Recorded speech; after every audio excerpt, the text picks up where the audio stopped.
بسم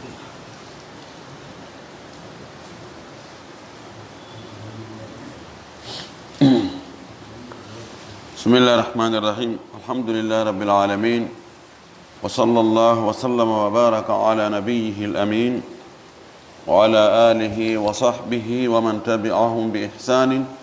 واستنى بسنتهم وسلك طريقهم إلى يوم الدين. اللهم لا علم لنا إلا ما علمتنا إنك أنت العليم الحكيم. اللهم علمنا ما ينفعنا وانفعنا بما علمتنا وزدنا علما. اللهم اجعل علمنا حجة لنا لا حجة علينا. رب اشرح لي صدري ويسر لي أمري واحلل عقدة من لساني يفقه قولي. قال المؤلف رحمه الله: باب توقير العلماء والكبار وأهل الفضل وتقديمهم على غيرهم ورفع مجالسهم وإظهار مرتبتهم. قال الله تعالى: قل هل يستوي الذين يعلمون والذين لا يعلمون إنما يتذكر أولو الألباب. يتي الله سبحانه وتعالى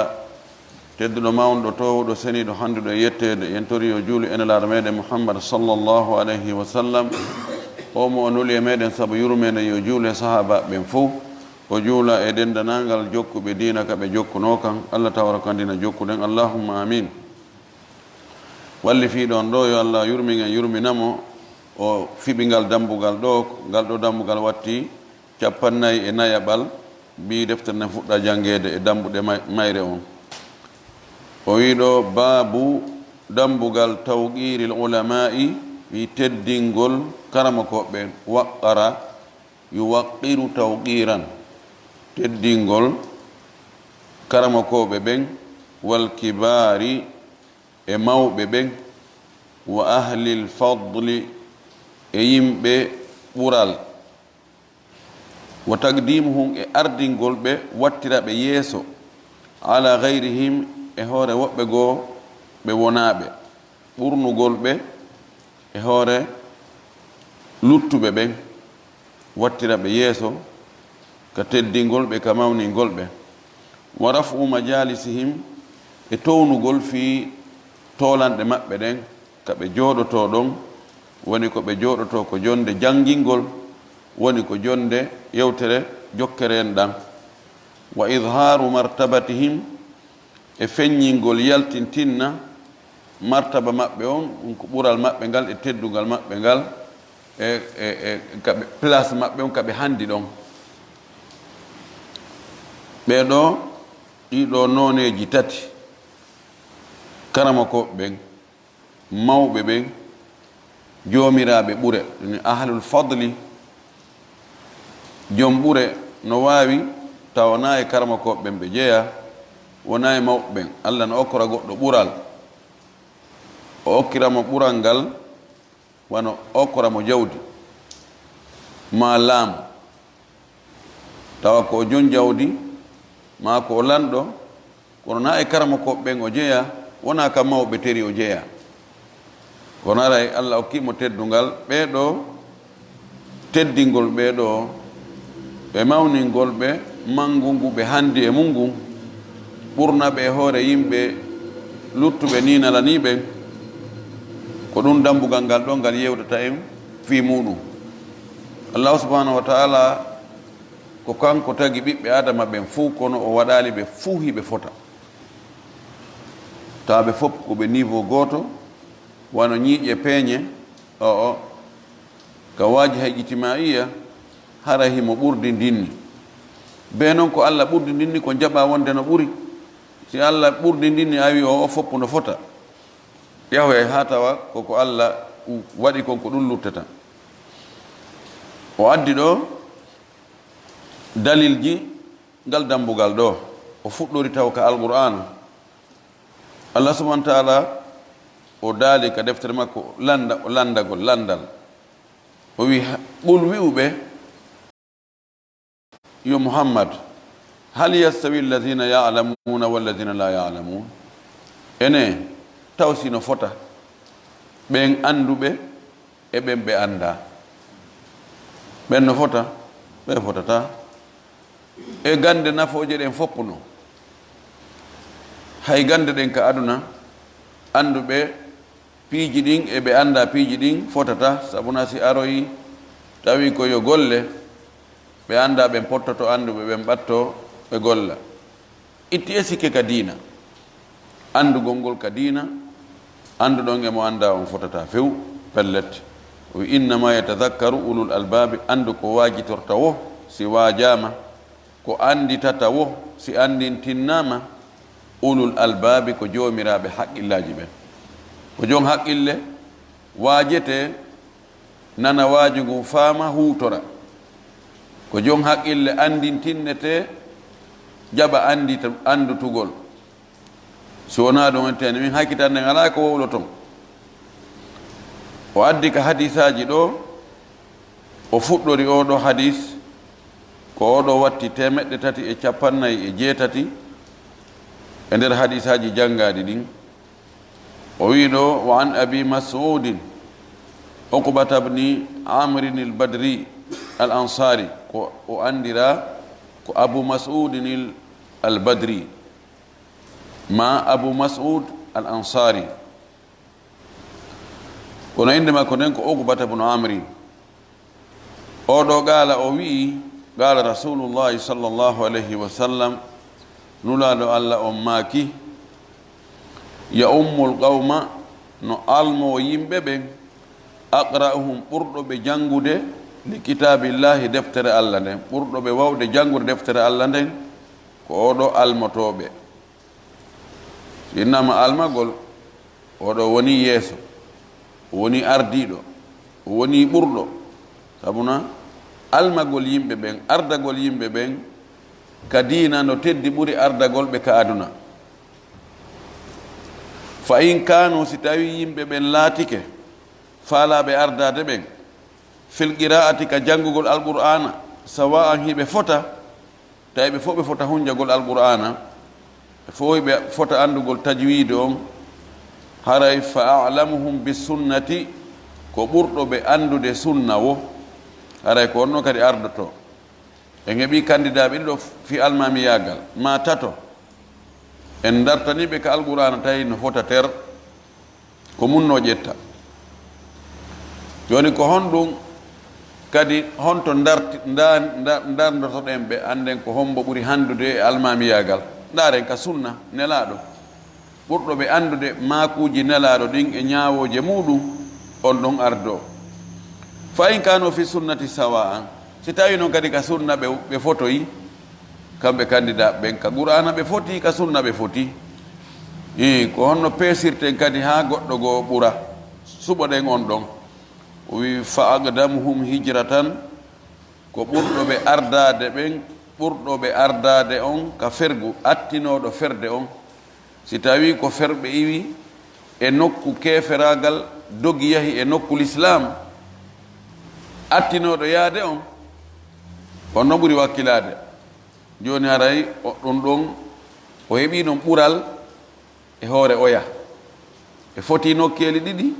kono o ɓuroyimo ka tammu on ɗon ardine fa in kanu fil hijrati sawa'an si tawi kadi ka fergu hiɓe fota ɗon kadi ko ñalande wotere ɓe feri ɓe fof ɓe yaade ɗo haray ko honɗum kadi honto dartirten daren ka duuɓi on tumati o wi fa aqdamuhum sinnan ko ɓurɗo ɓe ardade ka duuɓi wo ko heccuɗo wo kadi haray nelaɗo ko ɗiɗo waɗi ɗum ɗo waɗi peesirgal woni caractére fi yo goɗɗo ardo ɗon ɗo ka julde wona e wowlede ɗo ka diina si tawi faalaɓe ɓen no ɗuuɗi ndaren ɓe taw fuɗɗoren deftere allah nden si tawi ɗon ka premier tour on goɗɗo ɓuri en ala e feƴƴude deuxiéme tour goy ɓurɗo o ko on ɗon woni e ƴettude si tawi ɗon kadi foti premier tour on yahen ka deuxiéme tour ɗum daren ka sunna ɗon kadi si goɗɗo fooli en ala e feƴƴude troisiéme si tawoyi noon ɓe foti ɗon kadi feƴƴen ka troisiéme on ko adagol ka diina tawa ko adorgol eggugol nokku ka keferagal woni yaha ka diina kan woni ɗon nde wonno no ɓura tañƴinede attiɗo yahude wonda e julɓe ɓen ka julɓe ɓen ɗuuɗi toon woday ko o andi taw ɗo e o arde ka saw seɓoytomo ɗon andugol si tawi ɗon kadi no wawi hara ko ñande wotere ɓe yaadi koye oto goto ɓe yehi koye bateau goto ɓe yehi avion goto ɓe yehi o hara ndaaro en kadi duuɓi ɗin heccuɗo wo nde wonno heccugol ngol attagol argol ka adna ɗo si tawi on tigi hewtu ka adna ɗo tun o fuɗɗi janngude o fuɗɗi ndaarude piiji ɗin o heɓa expérience onno kadi haray o ɓuray sakkitiiɗo on tawi si tawi en farlino jon ɗiɗo fof kadi ɓe foti ko on ɗum suɓiroyten goɗɗo e maɓɓe wela fi ɓe ɗiɗo fof fotugo kono si ɗiɗo fof foti ndaare mo yimɓe ɓe ɓuri yiɗude o mo almeteɓe ɓen ɓuri yiɗude o on ɗon kadi ardine o wiɗo wala ya ummanna rajulu rajula fi sultanihi wota almodey gorko goo ka laamateri makko si gorko ari tawi gorko goo no jogii laamateri muɗum ko kañum fewjata ɗon wota o hewtutugo feƴƴa yeeso makko dey waɗi mo be ka fewjata ɗon ko ɗon o mari teddungal si goɗɗo ɗon ari wippiti teddungal ngal ɗon doole taw na o ya newnanimo ɗum ɗo sa no wiye ɗum ɗo ko feƴƴirgol tun doole amma si ko oya fewjowo ɗon on laamiɗo ɗon on kanko inni a bisimilla men ɗon men ardini on hara ella ala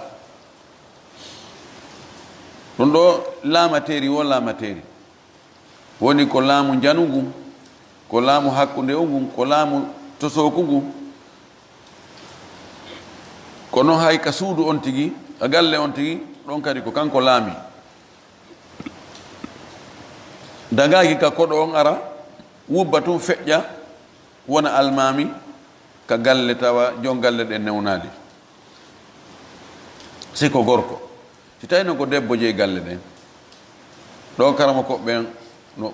ɓurɓe ɗudde ɓen no wi hay ɗon ko sonnajo on jon galle ɗen inneta awa yo kaari en julnu en ɗon na kanko julnata kono ko kanko yamirta julnowo wala yaqudu fi baytihi ala takrimatihi wota neɗɗo on jooɗo ka galle neɗɗo on nokku ka o hertinana teddungal ngal ɗon illa bi idnihi senara koye dungaye makko jon galle ko heewi kon harayno no mari place hertiɗo imma fotayire makko nde ma danki makko ki ma guri baalingi ma no warna ɗo nokku ko ɗo ko ɗon ko teddinirte andingol wonde ko o jeyɗe galle ɗo ko kanko tun jooɗoto ɗo ye potake jullere mawɓe potake jullere mawɓe wota goɗɗo artu wiya ɗon fatak jooɗo sina hara o e yamir mum so ɓeni a bisimilla toole wone ka jullere ɗon ka fotayire ɗon wone ɗon ka saisire ɗon wone ɗon ka jullere jooɗetende yiltodirore a wone ka danki ɗum ɗo fof ko holli wonde yimɓe ɓen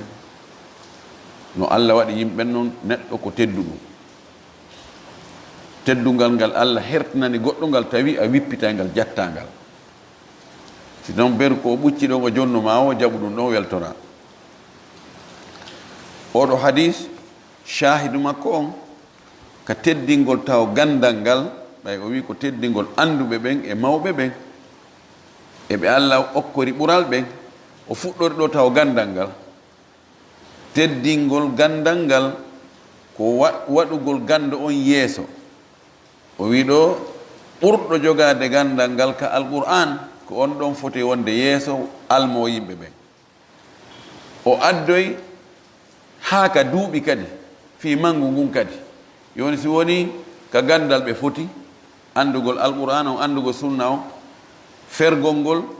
eyo on tuma toon kadi duuɓi ɗin mangu ngun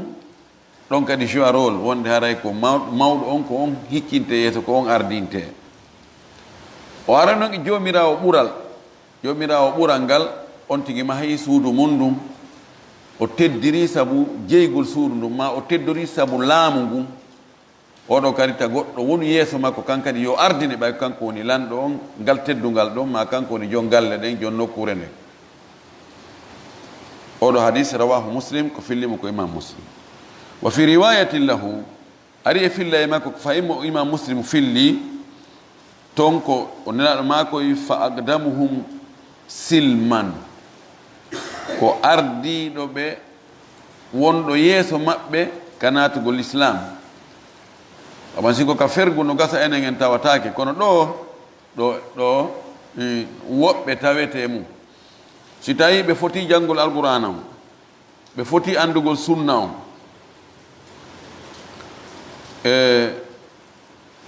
wiyen fergol ngol kadi ɓe foti ma naɓe fof naɓe ferɓe kono ko ɓe naatuɓe l'islam ɗo haray ko attiɗo naatu l'islam on haray ko on ɗon ɓuri teddungal ko on ɗon haray ardinte o wiɗo fa agdamuhum silman badalan sinnan to andi fa agdamuhum sinnan ɗon ko heccuɗo wo ɗo fa agdamuhum silman ko attiɗo naatugol kal islam wo ay islaman ko jebbilagol naatugol kal islam wa fi riwayati ari e filla e goɗɗo goo ya ummul qawma no ardo yimɓe ɓen almoɓe aqra'uhum ɓurɗo ɓe wawde janngugol li kitabillah e deftere allah nden si feƴƴi ɗon wa agdamuhum qira'atan e ɓurɗo ɓe ardade ka jande ani ɓurɗo en attiɗo hunjade qur'ana o fa in kanat qira'atuhum sawa'an si jande maɓɓe nden no fota fa ya ummuhum agdamuhum hijratan haray ko almotoɓe ko ardiɗo ɓe fergu wo attiɗo ferde wo si tawi jande nden fof foti fa in kanu fil hijrati sawa'an si tawi no kadi ka ferguɓe foti fa ya ummuhum aray no almoɓe no ardoɓe akbarhum sinnan ɓurɗo ɓe mawnude duuɓi wo ɓurɗo ɓe duuɓi wo heccuɗo ɓe wo riwaya goo ko ni ardi kono on ɗon naaka sahi muslim woni wal muradu bi sultanihi ko faanda e laamateri makko mahallu wilayatihi ko nokku laamateri makko ndin nokku kaw ardina ɗon awil mawdi'u alladi yahtassu bihi mahara ko nokkure nde o hertori nden ɗo wiyama ɗo ko kaari en fewjata ɗo wa takrimatuhu bi fatihi ta'i wa kasri ra'i takri ta on o masiri e dow ra on o masiri e ley hono ɗum firi wahiya ma yanfaridu bihi min firashin wa saririn wa nahwihima ɗum woni ko neɗɗo weddorta hertinane immorde e daɗɗudi ma danki ma ko nandi e muɗum imma jullere ma ko tawata dow ɗum ɗo wiyete ko ɗo ko place kaari ni ɗo hadis ɗimmon ɗo kanko watti 349 wa anhu ittama e makko kanko hombo abu mas'ud al-badri qala o wi kana rasulullahi sallllahu alayhi wa sallam nulaɗo allah on woni no yamsahu manakibana himo mawla balaji amen ɗen fi salati ka julde o memani balaje ɗen balaji amen ɗen wa yaqulu o maka istawu fotodire feppe wala tahtalifu wota on lutodirta on waɗu naata yalta woɓɓe no yeeso woɓɓe no ɓaawo ta on waɗɗum si on waɗi ɗum fa tahtalifa qulubukum saka ɓerɗe mon ɗen kadi luutodira si ɓalli mon ɗin luutodiri ɗum no wawi ha ɓerɗe ɗen kadi luutodira si safo ngol no waɗi ɓurojojo naata yalta ɓerɗen kadi waɗa naata yalta o maka liyalini minkum yo heedu e an liyalini yo heedu e an e moɗon ulul ahlami hellifaɓe ɓen jomiraɓe kelle fiye ɓen wannu ha e jomiraɓe haqqillaji ɓen mana mawɓe ɓen e moɗon hellifaɓe ɓen jomiraɓe haqqillaji ɓen yo ɓen heedoy en direct ko saffoɗo aranol thumma alladina yalunahum refti ɓen heeduɓe ɗon kadi ka haqqille e ka duuɓi ɓen kadi wonta ɓaawo ɗon summa allazina yaluna refte on kadi heeduɓe ɗon ɓen kadi wontira ɓaawo ɗon rawahu muslim ɗar ɗo kadi o waɗi ardagol ngol wona ka safwol aranol heeda e nelaaɗo almami on o waɗi ɗon piiji ɗiɗi kelle fiye on ɗum ɗon ko duuɓi jokki e haqqille ɗen ɗum ɗon kadi ko gandal jokki o nuha haqqille ɗo ko haqqille gandal wa gawluhu sallallahu alaihi wasallam konngol makko ka wi liyalini huwa ɗum ɗo bi tahfifi nuni ko foy ko nunu on ko foygintinnaɗo o waɗaka sidda liyalini walaysa qablaha ya'un ko atti nunu on ya ala kono waruya fillirama kadi bi tashdidi nuni sattingol nunu ma ya'in qablaha liyaliyanni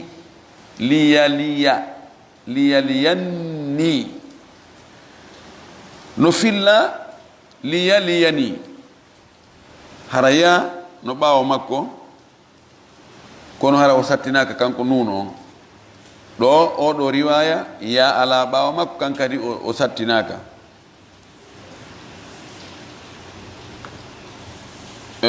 wannuha ko wiya nuha ɗo ko al ogul ko haqqillaji ɗin wa ulul ahlam ko fanda ulul ahlam humul balighuna ko ɓen woni hellifa ɓen waqila wiyama ahlul hilmi ko yimɓe jomiraɓe muñal wal fadli e ɓural yani ulul ahlami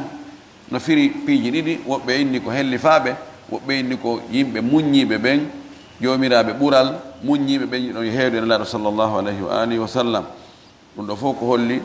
no teddinire sabu duuɓi no teddinire kadi sabu gandal ko ɓen ɗon ardina sabu ko ɓen ɗon laaɗo maaki yo heedu e makko wona ka saful arano kalama koɓe wi ɗum ɗo noon firali raɗagol fayɓe ɓen wongol ka safol aranol ma sukaɓe ɓen ko laaɗo maaki yo heedu e yo ɓe ara yoɓe heedu kamɓe jogii priorité foti si ɓe ari law kono tindina wonde si woɓɓe goo ɓe jeyaka maɓɓe woni ka saffol aranol koye ɓe raɗa ɓen ɓiye joni yahi ka saffuji ɓaawoji hadisa tammo on ɗo kanko watti 350 wan abdillah ibn mas'udin ittama e abdullah ibn mas'ud radiallahu anhu qala o maaki qala rasulullahi sallllahu alayhi wa sallama noɗo allah o maaki liyalini yo heedu e am minkun e moɗon ulul ahlami jomiraɓe duuɓi kellefuye wannu ha e haqqille summa alladina yalunahum refti ɓen heeduɓe maɓɓe ɗon salasan o maaki ɗum laabi tati oɗo hadis abou mas'udin ko gooto haa ɗo kono oɗo ɓeyɗitoyi o wi wa iyakum mi rentini on wa hayshati al aswaqi e sonkoji ɗin ka marse sowru marse jooɗagol ka makiti tum tawa janngata wondata e yimɓe makko baaɓe e ma ɗum wi hayshat no firta fitinaji mi rentini on wattanila e fitinaji ɗin ka makiti fitinaji no toon ƴoyre e kalabanteyagal e janfaji e ñamugo riba laawi ɓoyliɗi fii ɗaɓɓere mi fusima hoore nden mi waɗirimo ni o wi rente ɗum no ka makiti goy mi rentini on ɗum woɓɓe wi hayshat ko yani al akhlat ko piiji jilludi ɗon noon piiji ɓuyi ɗo jillodiri ukkodiral no nder toon jillodiral no nder toon hakkude worɓe e rewɓe piiji no kamaki to o yimi rentini on ɗum ɗo na rentingol wota waɗe few kono sa waɗay andu awa ka wonɗa ɗon hoolare ɗuuɗa telen ndaarugol ko harmi e wowlugol ko harmi e memugol ko harmi e ɗaɓɓirgol no harmiri ko nokku ɓowruɗo ko virage dangereux jo joni noon nelaɗo maki mi rentinima a watta ila wonu rentiɗo wonu wattanɗo yila sabuna a wonugol ka tawata fitina ɗuuɗa e a wonugol ka fitina ɗuuɗi fota rentar ne fota wonde wotere e yaho ka bulle woni e yaho ka bulle ala si ɓeɗo fof foti rentagol yaho ka bulle woni on o wiya joni ittanela bullal ngal mi yuyke rawahu muslim ko filli oɗo hadis ko imamu muslimin hadis mo sakkitino jangguɗen oɗo o kanko watti 351 wa an abi yahya ittama abu yahya wa qila abi muhammadin woɓɓe ko abu yahya woɓɓe ko abu muhammad konno wiyete ko wiyete ko sahal ibnu abi hasma sahal ibnu abi hasma bi fathi lha'i lmuhmala wa iskani thai almuthallatha ha mo toɓɓaka on ko yo waɗe fat ha sa sungendu ɗum ko yo waɗe kowal hasma na hasama hasma al ansari ankejo radiyallahu anhu qala o wi kanko sahal intalaka fokkitino dépari abdullah ibn sahal oɗo gorko wa muhayyisatu bnu mas'udin e o gorko ɗo ɓe fokkiti ɓe yahi ila haybara ɓe yahi haybara wa hiya yawmaidin sulhun haybara nde ñande woni leydi sulhu ɗen andina laaɗo udditino haybara ko alyahudu wonno toon laaɗo yahino ɓay ko alyahudu ɓe dogunoɓe wono banu nadir e banu ɓurayda ɓawo ɓe firti aari ndin madina laaɗo yaltinno ɓe yayno ɓe tawa to alyahudu ɓe gono toon no banu gayno ga ɓe woni toon joni ko leydi wuurudi leydi gese leydi jardin ji alyahudu na hande ɓe fuɗɗi wawde remugol e aawugol ɓe tawi ɓe wurniti to moƴƴi laaɗo sallah sallam tawi danger no toon ha joni ɓe yahi ɓe moɓodiroyi koɓe ayɓe makko ɓe ko firtuɓe aadi ko eɓɓe wardemo tawi so acciɓe ɗon ɓe janɗi ɗon ɓe heeɓi ɗon doole ko kanko ɓe aranoyta joni o wi noon aqwa wasaili difa al hujum o yani sabuji fi hiwitagol sabu ɓurɗo joga dowle en ko attaque gol ko ya atto an nelaɗo yahani ɓe o an o cercle ɓe balɗe ɓe tawi ɗo ko ɓe ɓe jebbili ɓe haalde ɓe fotti joni laaɗo ala ɓe yaltinde ɗon ala ɓe warde kadi o accay ɓe ɗon kono joni leydi ndin woni leydi l'islam o jaɓirta ko ɓe gollayno kon jardin ji ɗin e gese ɗen yoɓe gollu ɓe continue kono kamɓe état on joni koɓe sendu ɓe fecca e hakkude ɓe fotti ɗum ɓe waɗi on accord ɗon ɓe signi woni leydi sulh wonɓe toon ɓe naaɓe julɓe kono ko leydi koye leydi julɓe leydi état julɓe ɓe woni e muɗum yoɓe gollu kono noon état on hendoto feccere kamɓe kadi ɓe hendo feccere ɓeeɗo noon immi yahi toon ɓaawo ɓe yahi toon fata farraga ɓe serti ko ɓe ɗiɗo abdoullah ibnu sahal on no wiyete abdoullah ibnu sahal e muhayyisatu ibnu masud ɓe sertoyimo ɓe yaari feere fa ata muhayyisatu ila abdillah ibnu sahalin muhayyisa o ari ka abdullah ibnu sahal o ari wa huwa yatashahhatu fi dami o tawi on no pitipitinno no dampita e ƴiiƴam mum tawi o tufama tufande warayde tawi kono o lannali mayde imo girba ɗon ka ƴiiƴan e ɗatilan tawi ko waraɗo mana o lanni halas ko lutti ko wonki ki woni sortaki kono goɗɗo tufinomo e him waali yiƴan no sanko imo girba ɗo mo piti pitinno ɗon o maayi fa dafanahu o surrimo kanko muhayyis o surriɗimo makko on abdoullah ibne sahal summa gadima al madinata on tuma ton o ari ka saare madina fantalaga abdoullah ibnu rahman abdourahman ibnu sahal o ari o oɗo abdourahman ibnu sahal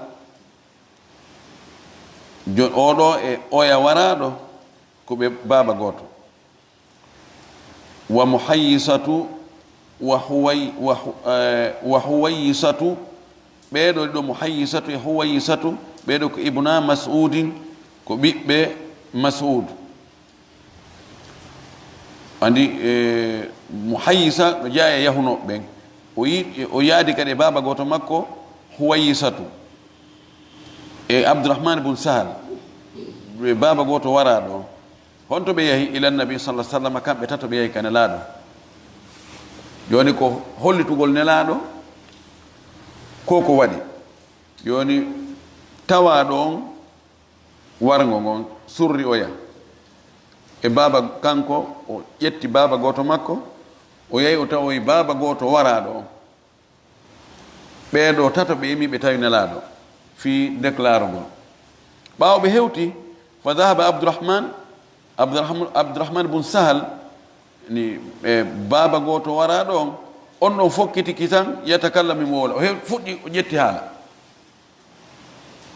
o hewtugol o ƴetti haala dahaba yatakallam o fuɗɗi woldiki tan fagal laɗo makanimo kabbir mawni ani jonnutu haala kam mawɗo on heccuɗo on accu on ɗon wowla wa huwa ahdathul qawmi tawi kanko abdourahmane bun sahal ko kanko ɓuri fanɗude duuɓi e ɓeeɗo tato yawɓe ɓen kanko ɓuri fanɗude duuɓi kono hawri tun o hawjani haala kanko fuɗɗi ki taw wowlude laɗo makko mangu ngum mawni fa sakata on tumati o deƴƴiti fatakallama kamɓe ɗo ɓe wowli hombo e muhayyisatu e huwaysiyatu ibna masudi ɓeɗo ɗiɗo ɓe yewti kamɓe oya no tawano oya arno huwayisa kanko tawi oya no maayi no wara surri kanko e baba goto makko ɓe yewti fagala nelaɗo maki ɓaawo ɓe yewti ɓe déclari wonde ɓe yaaduno e oɗa o yaaduno e oɗa alyahudu ɓen warimo laaɗo maki atahlifuna hiɗo wawi wondugol wa tastahiquna qatilakum on wonday e jojjidon handon e warɗo on on yani waranɗo on siɗɗo mon on o hende o warte wa dakara tamam al hadith o janti haka hadith on hatti ɗon hadith on no juuti muttafaqun alayh qissa on ɓeeɗo ɗiɗo ɓe yeehi e leydi alyahudu ɓen ɓe sertoymo ɓe yaari feere ko on ɗum ɓe yahanno ko allah andi no ari riwaji wonde ko juulayagal ɓe yano goɗɗo woɓɓe goo hendoyke oɗa warimo kono andaka ko hombo kono noon ko ɓura tanƴinede ha ɓatta fellitede ko e alyahudu ɓe tawanoɓe toon ɓen baba goto makko on ari kan laɗo wullitike enne a alyahudu ɓe wari koto an mami ñang an larmaki allah ala joni ɗum ɗo ko wiyete ko laws en heeɓi dalil fuɗɗode kono en heɓali pellet wonde ko kamɓe warimo joni noon fiyo en timmintinnu ko ɓe waɗen qasama wondoje on wonda e wondoje 50 e sendete hakkude mon onon musidɓe o warano wondoje 50 wonde ko alyahudu ɓen warimo no woodi tawi no woodi tuumaɗo almaki so on wondi ɗum on hendoto mo tuumuɗon on haray on handi hettugol coggu ƴiiƴan siɗɗo mum waraɗo jonno jumhur en inni ɗo ɓe yeddodiri ko honɗum haray ɓe hani hendade e oɗo tuumaɗo woɓɓe inni ko yoɓu diya o yoɓa e diya timmuɗo woɓɓe inni ko yo warte si tawi ɓe muññaki ko wartagol ko jumhuren ko ɗum ɗo wi imam malik kañum e imam ahmad wi hino newna si tawi ɓe wondi wondoje ɗen 50 o tumade yo ɓe jonne mo si tawi ɓe yaafaki ɓe feppita dande woɓɓe goyinni o abou hanifa wi o woye ɓayna pellet fiiɓe wondi e nandiɗa kono yi'aka ɗum ɗon newnantaɓe yo ɓe warmo newnaniɓe noon yo ɓe ittimmo diya timmuɗo o babul gasama si woni war goɗɗo warama goɗɗo tumama yi'aka pellet kono ko ɓadi pellet yi'ama e makko joni e misal on tufaɗo goɗɗo tufama tawi ƴiƴanno sanko e makko hewtika o mayata en tawimo ɗon inni hombo waɗuma ɗum o inna ko kaari tun o maya o andi no tanƴina haray si goɗɗo hewti dande mayde haray toñugol goɗɗo ɗon welata fi hande kadi kono no ton ihtimal no wawi joni hara goɗɗo himo monanino goɗɗo ha no woodi ko ɓe kafuno tawi mo monanimo ha feƴƴidi o heeɓi occasion o inna ɗo so Allah jaɓi mi maye kono kanko kadi o maye o kansamo ɗon on ihtimal no woodi fi kala ko onno ɓuri fanɗude ɗum wiyete laws joni noon si ɗum on ɗon o maayi o hoore o wi ko kaari waɗinmi ɗum ɗo kaari addoyte si kaari qirritike alhamdulillahi lanni si o wi o waya o toñan woni ɗo haray siɓɓe wara ɗon ɓe wi'a joni ɓe suɓina ene on wawi wondude so ɓe inni hi ina wonde laabi 50 wondoje 50 ɓe wawi sendugol hakkude maɓɓe no ɓe roni tawya noon si oɗa ko feccere jawdi makko ni ƴetta o ƴetta wondoje 25 oɗa ko tataɓal o ƴetta wondoje an ɓe senda o ɓe billahi ko kaari wari siɗɗo an on billahi ko kaari wari siɗɗo an on mo ɓe wondoje ko jonna o no gasa woɓɓe jonne ɗe 5 woɓɓe jonne 10 woɓɓe jonne 20 50 ha timma dow 50 si ɓe fof ɓe wondi ɗum ɗo ɓe naga si ƴettemo naɓe mo regilo no wirɗen noon imam Shafi'i imam Malik imam Ahmad kamɓe ko ɗum ɗo ɓe wi Abu Hanifa wi ko diya on ko on qissa ɗon nelaɗo maki ko imma e o qissa ɗon nelaɗo maki imma wondoje 50 mi nangoyamo tumuɗon omi jonna on son faala on waray on faala ƴanton diya sina ɗum son ami wondugol wondoje 50 ko kanko tuumaɗo on kanko wondata wondoje 50 o sorto ɓe inni ɓen ko alyahudu ɓe amata wonugol fenade o inni goɗɗo ngo ala sina ɗum ngo ala ko ala sharia goɗɗo ngo ala ko marɗen feere si wona berɗum ɗon si tawi tun on ami wondugol kamɓe tuumaɓen ɓe wonday si ɓe wondi haray lanni hande kadi wona diya wona waregol ko on qissa o addi ɗo o wi wa gawluhu sallah sallama kabbir kalanma kannomo mawni manahu ko faada ɗon yatakallamu l akbaru ko wowlata ko ɓurɗo e towde e duuɓi on ko ɓurɗo mawnude on ko on ɗon yewtata ɗum ɗo oɗo hadis holli en wonde mangu kadi no jogii teddungal ɓay dambugal ngal ko fi teddingol mawɗo idan no jaa e teddingol goɗɗo si arama ka yewtete yewtere sériére yewtere haqiqare hara ko mawɓe ɓen taw yewtata ma hara ko kamɓe yamiri yewtoɓe yoɓe yewtu en torki Allah subhanahu wa ta'ala yo Allah waɗ e mawninoɓe ko hani mawninde ko Allah faami e dina kam faamu selluɗo wasiken kadi gollitirgol wa akhiru da'wana an alhamdulillahi rabbil alamin wa sallallahu wa sallam wa baraka ala nabiyyihi al amin